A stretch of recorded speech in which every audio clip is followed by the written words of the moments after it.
orang-orang tidak menyadari bahwa selama ini kehidupannya benar-benar tidak nyaman.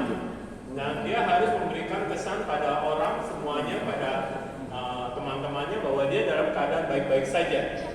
Ternyata dia tidak baik-baik saja untuk dirinya, dan banyak yang tidak tahu. Setelah ditelusuri catatannya semua, ternyata memang dia mengalami suatu depresi yang cukup berat.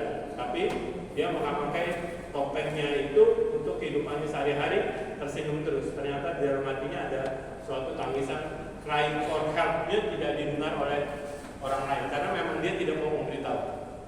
Ya, berikutnya. Nah, ini yang sebenarnya apa sih depresi tersamar?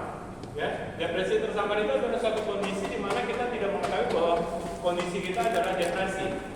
Jadi kalau kita lakukan, mungkin kita tahu pemeriksaan depresi itu bisa dengan kuesioner ya, ADRS ya, pakai yang pakai macam SRT9 segala ya.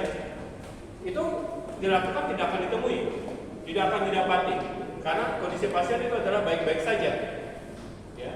Tapi pada saat sekali waktu terjadi suatu hal-hal yang kita sangat terkejut, apa yang ada di dalam, apa yang terjadi kondisi psikologiknya. Ya. Jadi dia benar-benar menutupinya tanpa sadar. Itu yang namanya sebagai suatu bentuk represi. Jadi permasalahannya itu dia tekan di bawah, dia tekan di bawah. Dan yang terlihat adalah suatu kondisi-kondisi seringkali orangnya menjadi emosional, ya, orangnya menjadi seperti nggak bisa diatur, ya. Pada anak-anak juga bisa terjadi depresi yang terlihat pada apa? Nakal, ya, nggak bisa itu nggak ada. Kelihatan dia nangis, sedih itu nggak ada. Pada orang-orang tua mungkin akan terlihat rokoknya menjadi lebih banyak, ya. Selalu mengeluh keluhan fisik, ya. Sakit mah yang nggak pernah sembuh-sembuh, sakit kepala, ya. Obat berbagai macam sudah dicoba, dari tusuk jarum, di rukyat ya, kalau di muslim itu ada, di Rembang itu ada dilakukan berbagai macam tindakan ya untuk sakit kepalanya ya. Kadang-kadang ada yang sakit, nah ini yang paling sering sekarang adalah GERD ya. GERD itu nggak sembuh-sembuh, tidak pernah sembuh. Pakai obat yang dari yang paling murah sampai yang satunya harganya sampai 60.000, tidak akan pernah sembuh. Ya. Dan mereka juga tidak pernah mengakui bahwa mereka mempunyai suatu gangguan psikologik. Jadi pasien saya kalau saya periksa, ibu gimana? Sering sedih ya? Enggak dong, saya baik-baik aja hubungannya. Tapi kalau saat Anda selusuri, ayo bagaimana terakhir Bu konsentrasi Bu? Ya dok, saya susah konsentrasi terakhir ini. Ibu gimana hubungan dengan suami atau itu? Ya sering terjadi emosi. Ya. Bagaimana dengan anak-anak berdua? Anak itu nakalnya di kampung. Kalau nggak disambit pakai sendal, nggak mau mereka menurut saya. Nanti kalau kita tanya ke anaknya, ibunya yaitu galaknya minta ampun, ya. Baik sebelum atau sesudah gajian tetapnya galak. Ya. Nah itu ibunya sendiri nggak tahu, keluarganya juga nggak tahu.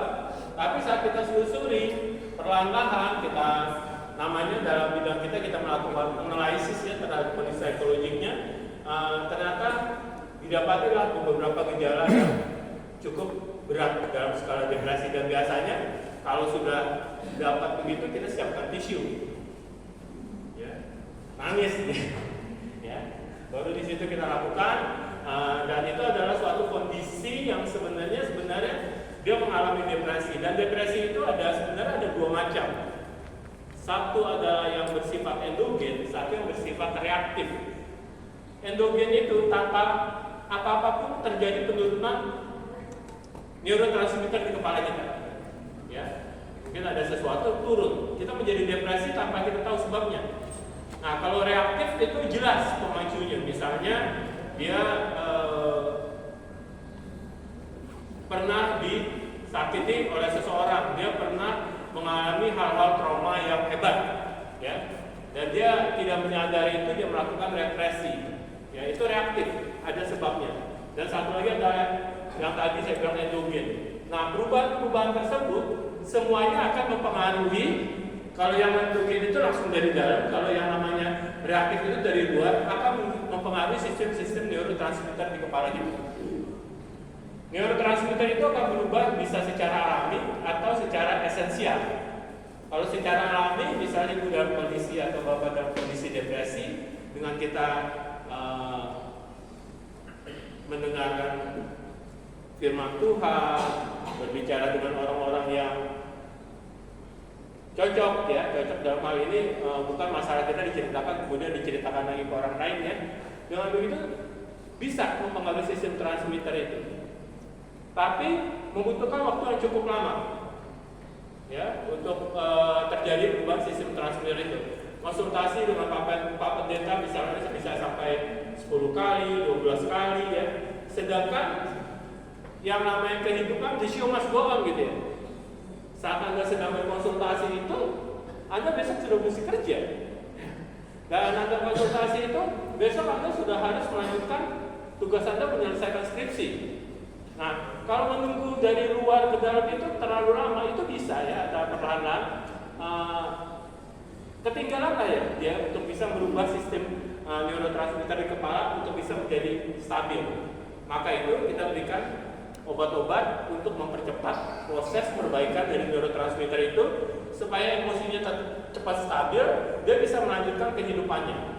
Setelah dia bisa melanjutkan kehidupannya, dengan sendirinya hasil yang dia dapat positif itu akan menggantikan fungsi dari obat yang kita berikan.